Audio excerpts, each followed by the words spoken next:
My brother proposed to my fiance to prove she loved him more than me. But what it actually proved, that he's got a single-digit IQ, and that my parents are just as broken as he is. Please stay with me as I tell you my story, and don't forget to support our channel by subscribing, liking, and sharing with your loved one. My older brother, Mark, has always been the golden boy of the family. Ever since we were kids, he was the one everyone talked about. Good grades, good looks, charm, you name it. If he got a B on a test, it was, he's just tired. If I got an A, it was, well, it's not an A+. I spent my whole life living in his shadow. I got used to it. Kind of. But what I never got used to was how he made me feel like even the little I had wasn't really mine. When I met Emily, things felt different. She was sweet, funny, honest. She listened. She made me feel seen in a way I hadn't felt in years. We dated for 2 years, and I really believed I had something solid. For once, I wasn't the second best. I was enough. At least, that's what I thought. Mark was friendly with her at first. Too friendly. He'd joke with her, tease her, act like he knew her better than I did.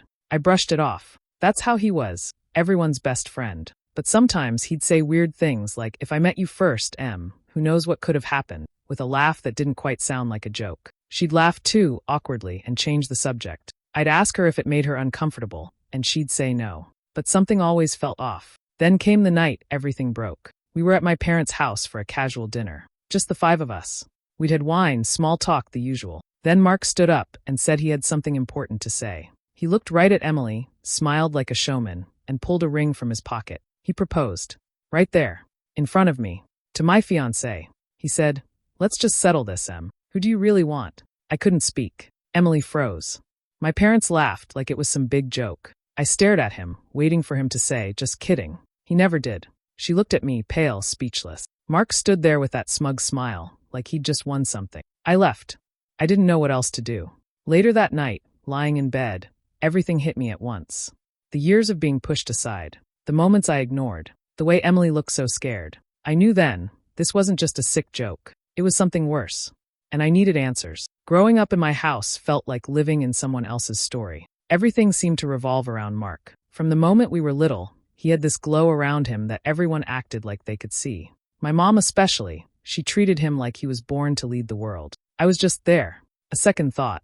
Not exactly ignored, but never quite noticed. When Mark brought home a trophy, it went on the top shelf. When I brought one, it stayed in the box. If he got a C, it was the teacher's fault. If I got an A-, I should have worked harder. Birthdays, holidays, family dinners. Somehow, even on my days, it would end with a story about Mark. Remember when Mark won that science fair?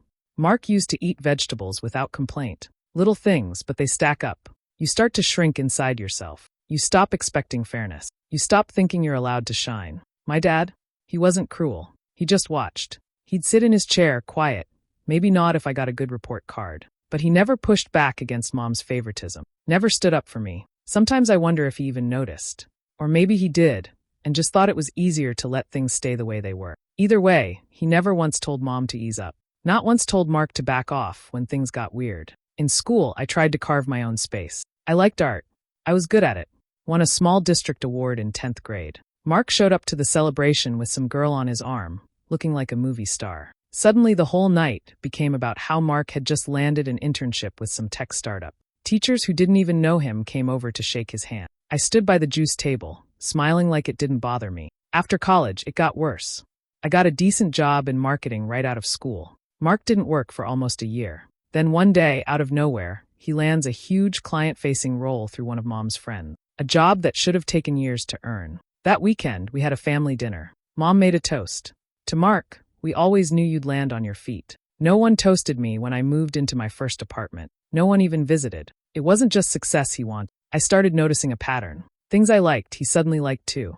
Music, TV shows, even small habits, like how I made coffee or folded my sleeves. One time I mentioned I was trying out a new barbershop. Next thing I know, Mark's there too, acting like he found it first. People called us so similar, like we were some kind of matching set.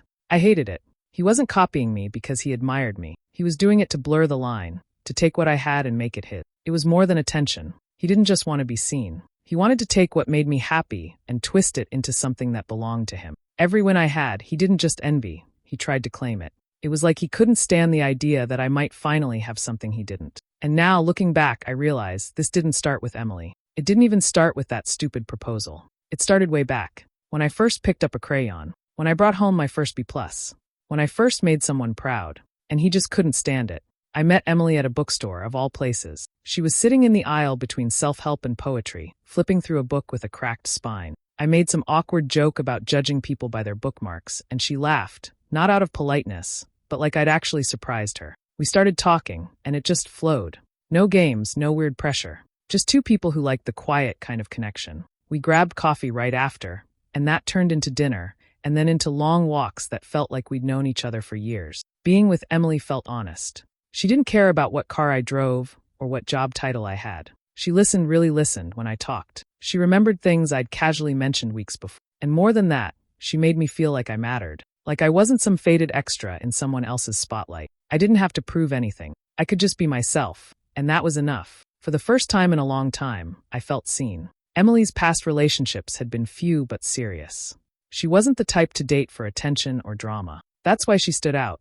Because if you compared her calm, grounded presence with the chaos of Mark's love life, the difference was night and day. Mark always went for flashy. The kind of relationships that looked good in pictures but fell apart in real life. 1 month, he was posting selfies with some influencer wannabe. The next, he was ranting about how all women were shallow. Nothing ever lasted. And he always made himself the victim. She used me. She was jealous of my career. She couldn't handle my honesty. He never saw himself as the problem. He never had to. When I introduced Emily to my family, she was polite, warm, maybe a little nervous. Mark, on the other hand, turned on the charm instantly. He joked with her like they were old friends. At first, I thought he was just being friendly, but some of the things he said rubbed me the wrong way. He'd say things like, "Emily, are you sure you're with the right brother?" With that cocky laugh he always used to get out of anything. She'd smile awkwardly, brush it off. But I noticed. It got worse over time. He'd find excuses to text her, ask her for book recommendations, send her memes. I'd ask her if it bothered her, and she'd say no, but something in her voice said otherwise. I trusted her. I still do. But I started to hate how casual Mark made it all seem. Like boundaries didn't apply to him. One night at dinner, in front of everyone, he leaned over and told Emily she looked better in green than in the dress she wore to our anniversary dinner. My mom laughed. My dad sipped his wine. No one said a word. That's when I started to feel something shift. Not just with Mark, but with Emily too. She looked at me differently that night. Not with guilt. Not with fear. Just confusion. Like she was starting to realize she'd stepped into something darker than she thought. It was late, maybe past midnight, when I saw the notification. Emily had left her phone on the kitchen counter while she stepped into the bathroom. We'd just finished cleaning up after dinner at my place. I wasn't looking to invade her privacy, but when a message popped up from Mark with the words, "Don't forget what we talked about," something in me snapped awake. I stared at the screen, heart pounding. I didn't touch it right away. I stood there frozen, telling myself it was probably harmless. Maybe something about the dinner plans next week. But deep down, I knew it wasn't. When I finally opened the chat, I expected the worst. I thought I'd find messages confirming my darkest fear, that Emily was cheating, that she had betrayed me. But what I found was something far more twisted. The messages went back weeks, maybe longer. At first, they looked like normal conversations, friendly check-ins, shared articles, dumb jokes.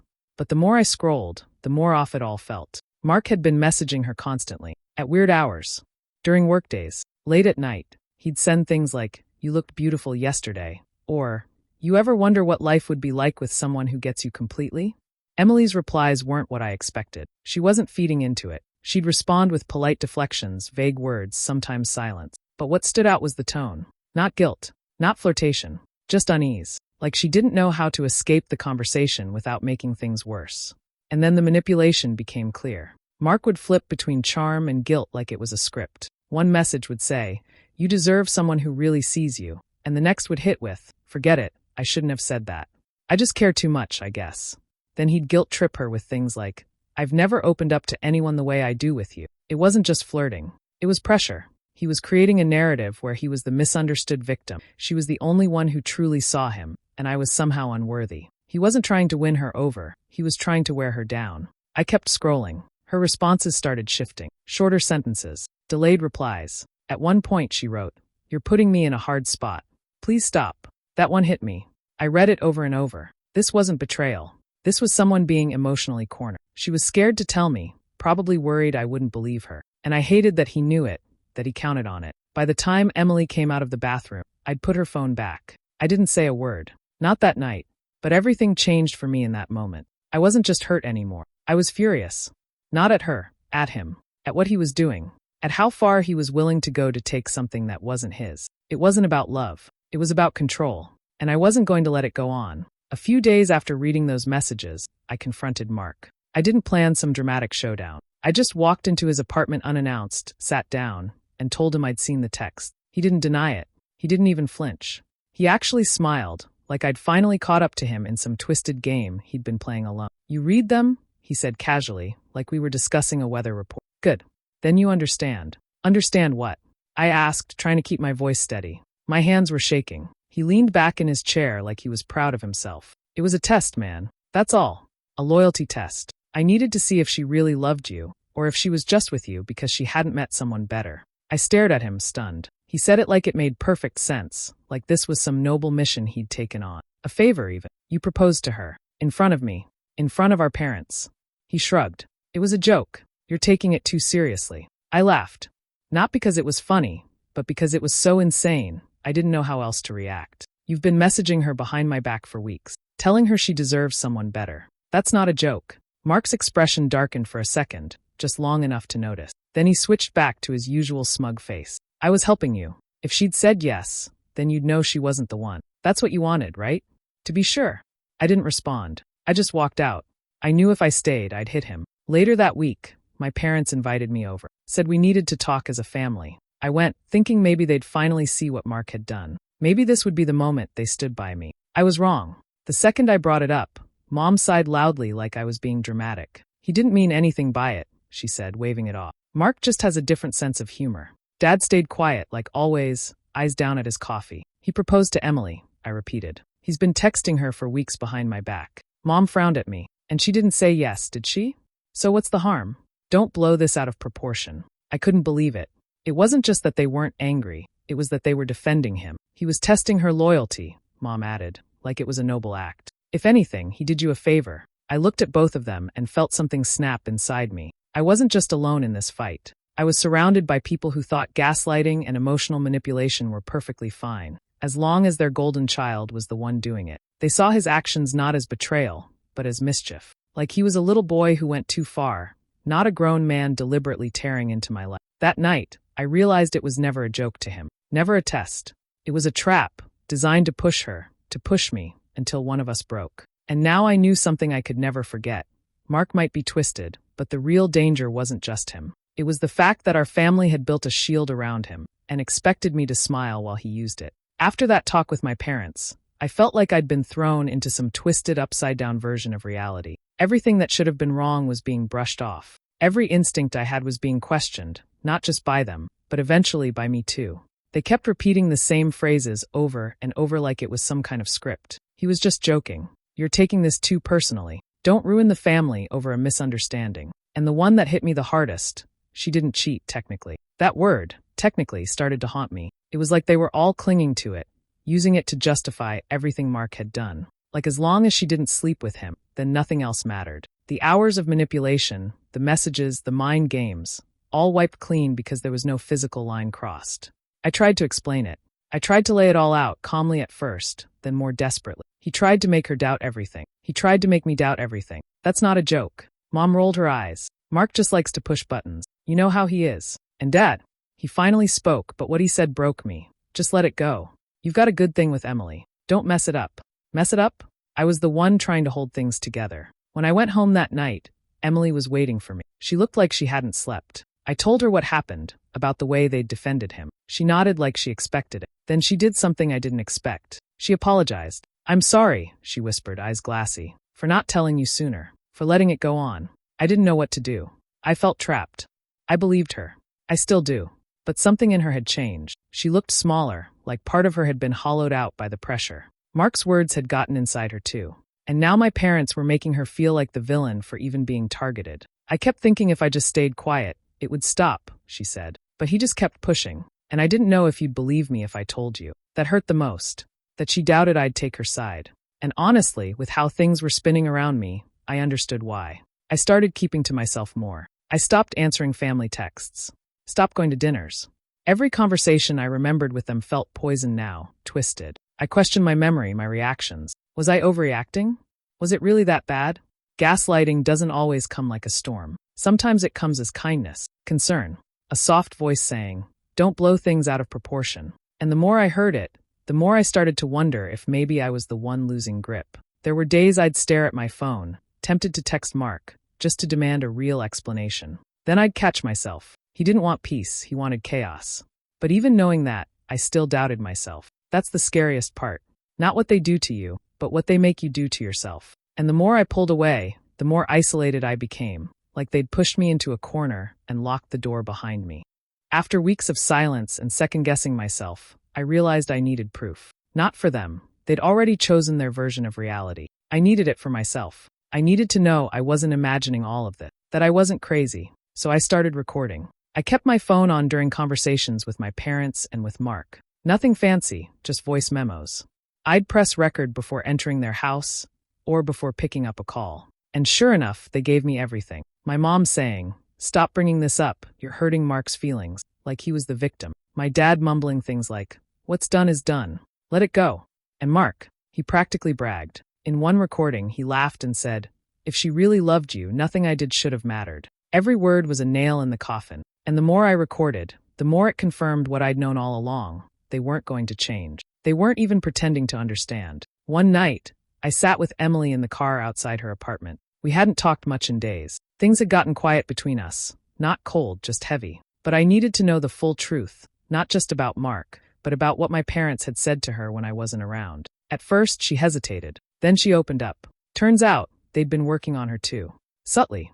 My mom had told her things like, "You're such a good influence on him," like I was some kind of charity case. My dad had offered to help her out with job contacts, but only when I wasn't there. They praised her, subtly separated her from me, like they were grooming her to see me as the problem. She admitted something I'll never forget. "There were times I started to think maybe it was you," she said. "That maybe you were overreacting. Your mom made me feel like I had to keep the peace, like I owed them something." She looked at me then, tears building. I was scared to say anything because they made me feel like I didn't have a right to. That was the moment we decided we were done playing defense. We came up with a plan, one final confrontation. Not for revenge, not even for justice, just for the truth. Out in the open, for everyone to see.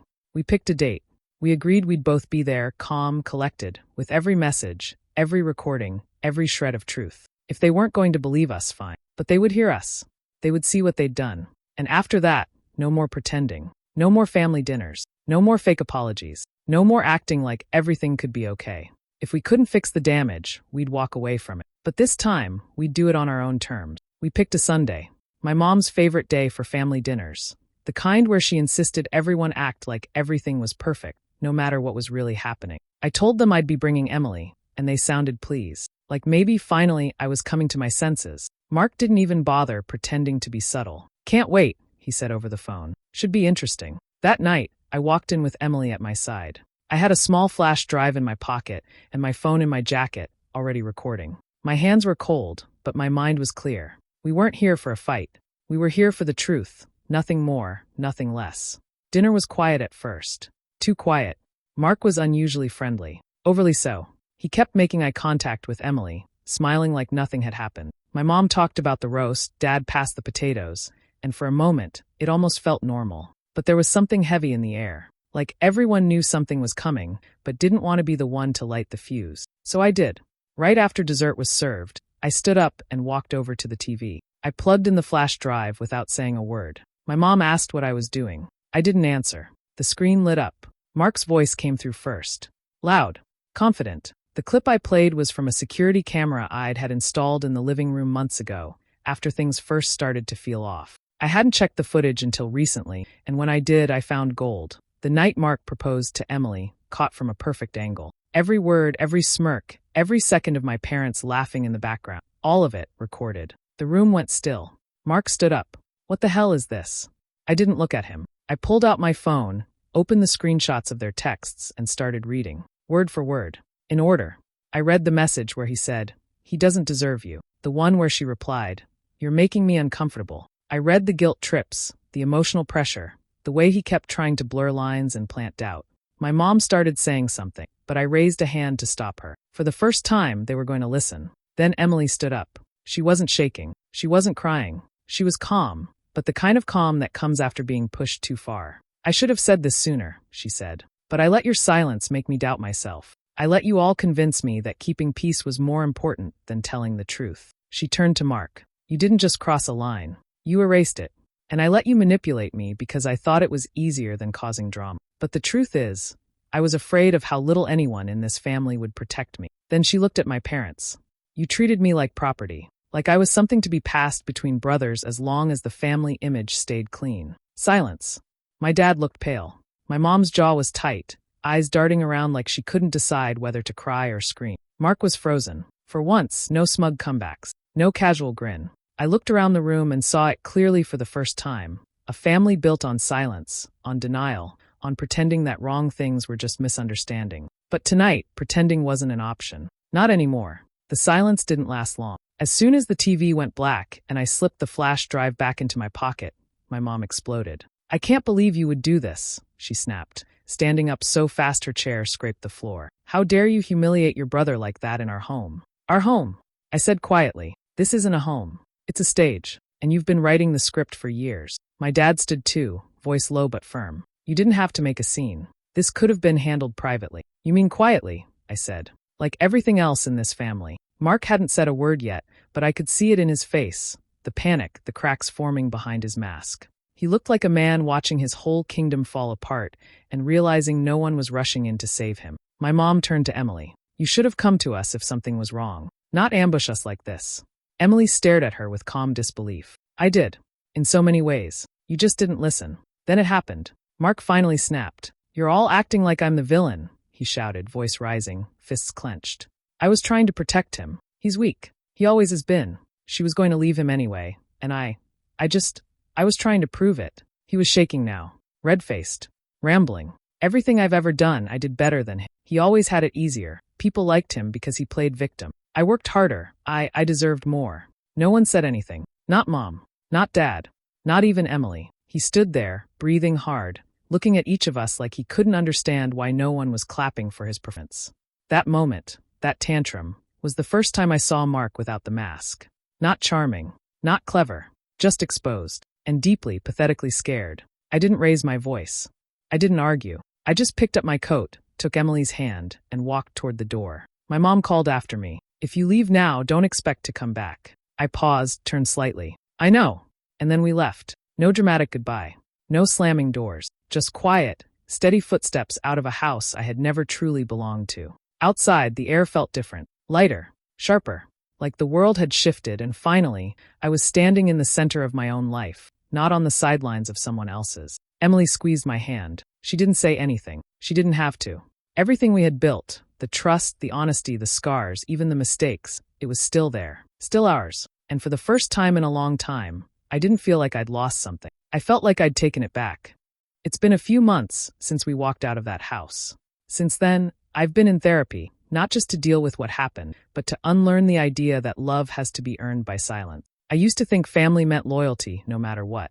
Now I know real love doesn't ask you to shrink for someone else to feel big. Emily and I are still together. Stronger even. We've had hard conversations, uncomfortable ones, but we face them honestly. There's no pretending anymore, no walking on eggshells. Just truth, sometimes messy but real. My parents tried to reach out once or twice. Mark didn't.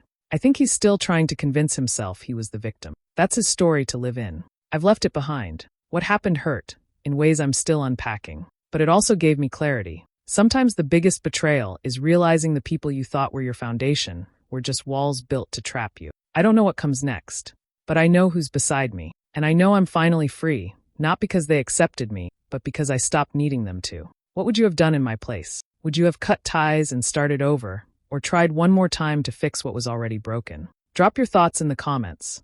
I'm genuinely interested in how others see it. And if stories like this hit home for you, make sure to hit subscribe and turn on notifications so you're always first to hear the next one. Thanks for being here, seriously.